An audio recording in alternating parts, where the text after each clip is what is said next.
আসসালামু আলাইকুম। আজ আমরা রান্না করতে এসেছি গরুর কুজ এবং লেজ একত্রে মাংস।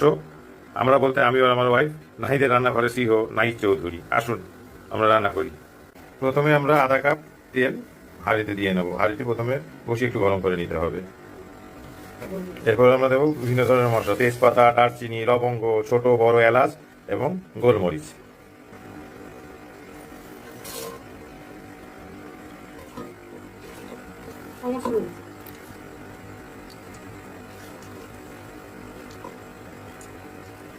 এখন আমরা দেবো 1.5 কাপ পরিমাণ মতো পেঁয়াজ। এগুলো আমরা নাড়তে থাকবো পেঁয়াজটা লাল হওয়া পর্যন্ত।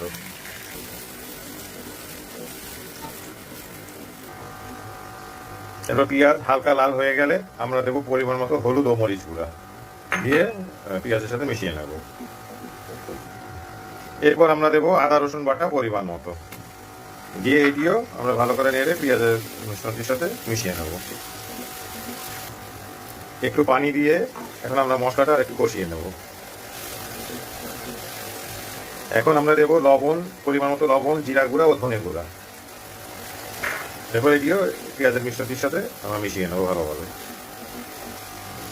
আমাদের মশলাটা কষানো শেষ। এখন আমরা মাংসটা মশলার মধ্যে মিশ্রণের মধ্যে দিয়ে দেবো, দিয়ে একটু নাড়াচাড়া করবো।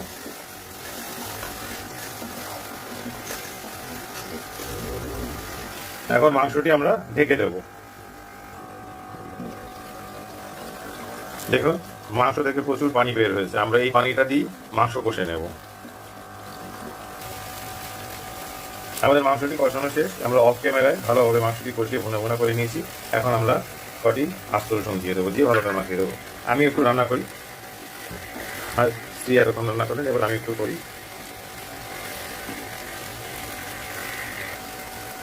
এখন মাংসটি পুরোপুরি সেদ্ধ হওয়ার জন্য আমরা একটু পরিমাণ মতো পানি দেবো।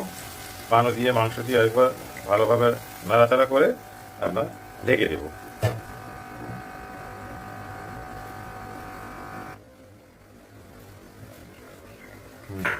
আমাদের মাংসটি কষানো হয়ে গেছে, মোটামুটি সেদ্ধ হয়ে গেছে আমাদের মাংসটা।